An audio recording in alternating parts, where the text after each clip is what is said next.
This mix was sent in by Christ.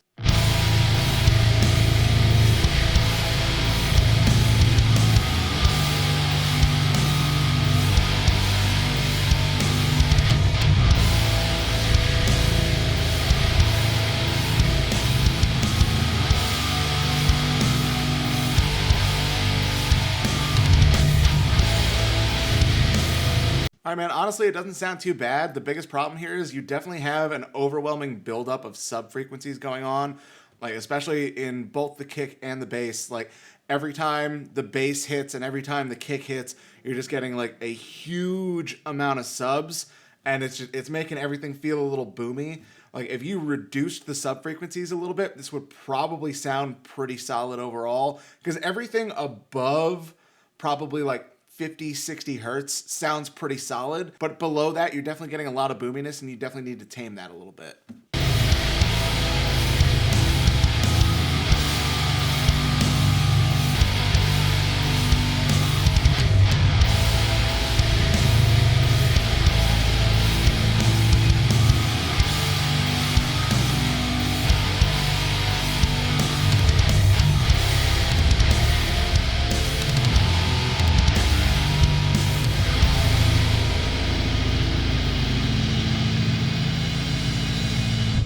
You also scooped the mid-range quite a bit, but honestly, I'm like not really noticing it. Usually that's something that jumps out at me immediately. It could just be my ears are off today, but like something about the way everything's balanced, I'm not noticing that dip in the mid-range as much. It might just be because of how much subs going on. It's just drawing my attention that much. Like the amount of subs and the amount of top end is kind of balancing out a little bit, weirdly enough, but like, yeah, I mean, once you bring those subs back down, you might find that you need to fill the mid-range back in a little bit. But right now, the subs is what's really drawing my attention in a negative way.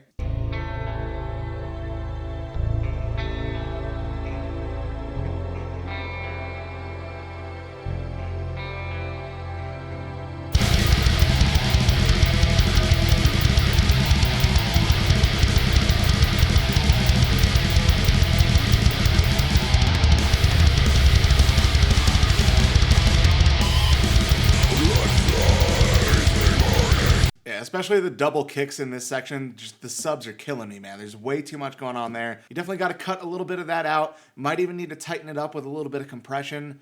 But that's your main problem right now is the subs. Again, once you clean that up, you might need to fill the mid-range back in a little bit. But right now it feels relatively balanced, even though there is a dip in the mid-range. But yeah, definitely the first thing you need to focus on is the sub frequencies. This mix was sent in by Kyle.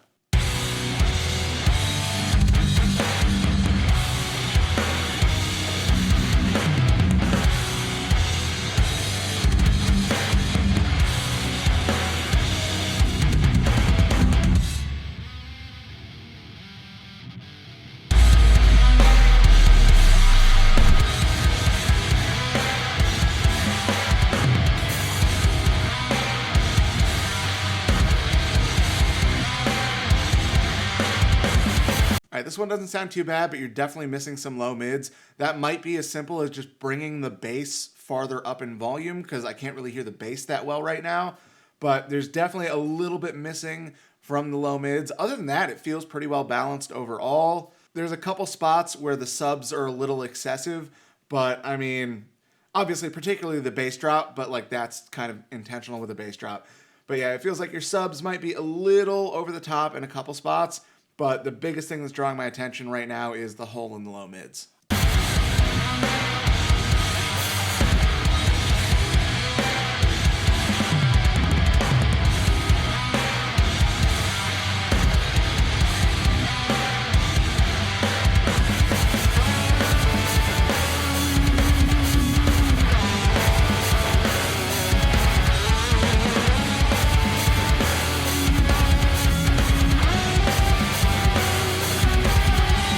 Yeah, man, not bad overall. Again, you definitely have a little bit too much going on in the subs, probably down at like 50, 60 hertz.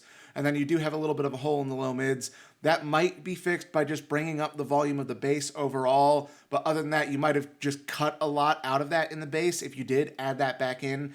And you might have also cut some of that out of the guitars. You might want to add that back in there as well. But other than that, like, it sounds pretty solid overall. It's just that hole in the low mids is what's really drawing my attention. This mix was sent in by Justin.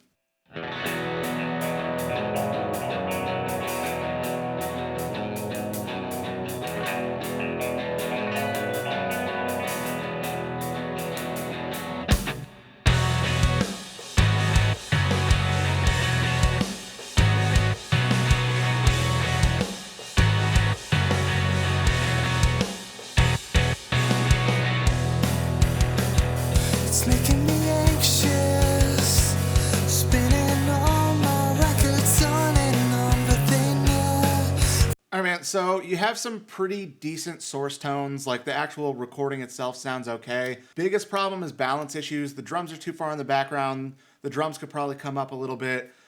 The bass could even come up a little bit compared to the guitars. Overall, the guitar is just a little too loud compared to everything else. But definitely the drums need to come up. Vocals need to come up just a little bit. And the bass, again, could probably come up a little bit. Other than that, like, it kind of just lacks energy. Like, it feels like it could be there, but it's not really, like, punching me in the face like I would expect this kind of, like, energetic pop style thing to do. So I think you need to start by adding mix bus compression. It sounds like you have basically no compression on this whole thing.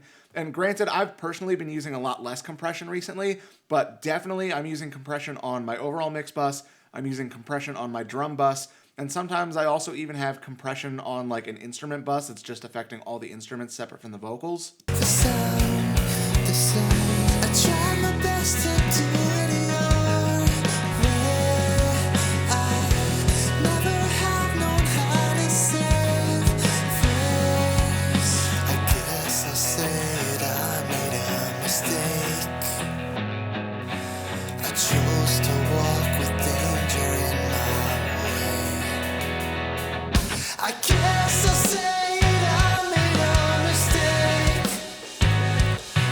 I chose to walk with danger in my way. All right, so again, the basics here sound pretty solid. The recordings sound pretty good. Sounds like you got a good grasp on EQ, but you can definitely refine the balance a little bit more. You definitely need to add some compression. Again, I would start on the mix bus, add a little bit of compression on the mix bus. That'll add just a little bit of energy to everything.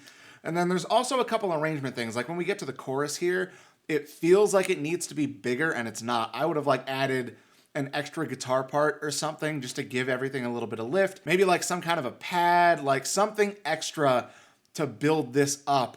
It sounds like you didn't even, like, double the vocals in the chorus. That would also be a good place to start, is just doubling the vocals in the chorus to make the chorus bigger. So again, it seems like you have a really good grasp of, like, the basics. You have good source tones. That's a great starting point. You have a good grasp on EQ, but definitely need to start diving into compression, and you need to work the arrangement a little bit more. Add a couple extra things in the bigger sections of the song to give the song a little bit of lift, give it a little more energy, make things like the chorus or like the bridge or a breakdown, which I don't expect in the song, but if there's a breakdown, you know, make those sections a little more impactful than they already are. This mix was sent in by Killian.